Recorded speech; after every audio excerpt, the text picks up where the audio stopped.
मंजन बाबू चौक पर। अस लोग गरीब लोग हाँ। मेरे 5-6 बच्चे, मेरे निके निके बच्चे उस पैसे रोड बनवान कुछ भी असा नहीं लिया, कोई शह नहीं गई जिस असा लोग कड्डा इतों पानी विचों, नहीं तो सारे बच्चे कच्ची रोड बनवान। अस लोग की करना, अस गरीब लोग हाँ। जमे पल ही थे मेरे बच्चे बड़े निके थे हूँ मैं हूँ लिया काबुर गई मेरी अपील है तो सांगे कदे अल्लाह करे जमा कोई थोड़ी इमदाद मिल बजे तो मैं ना मकाना भी खला करा तो लिया नहीं दुकाना शुकाना अगे पिछे चढ़िया लोगों ने नालिया तो चढ़े वन कार ये पट्टे बंद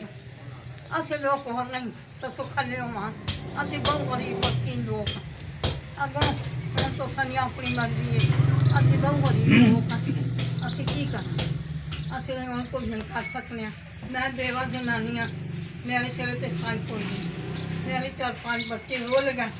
अगो इन्होंने भी बच्चे निके निके रोल गए इन्होंने भी सारे बाल बच्चेदार हो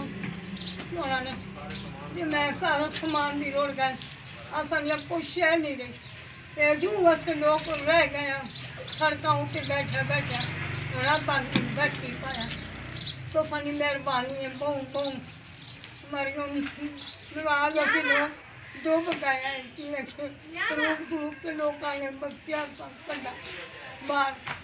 तेरी बहुत मेहरबानी है कदे थोड़ी असा इमदाद कर सको कर अपना मेरा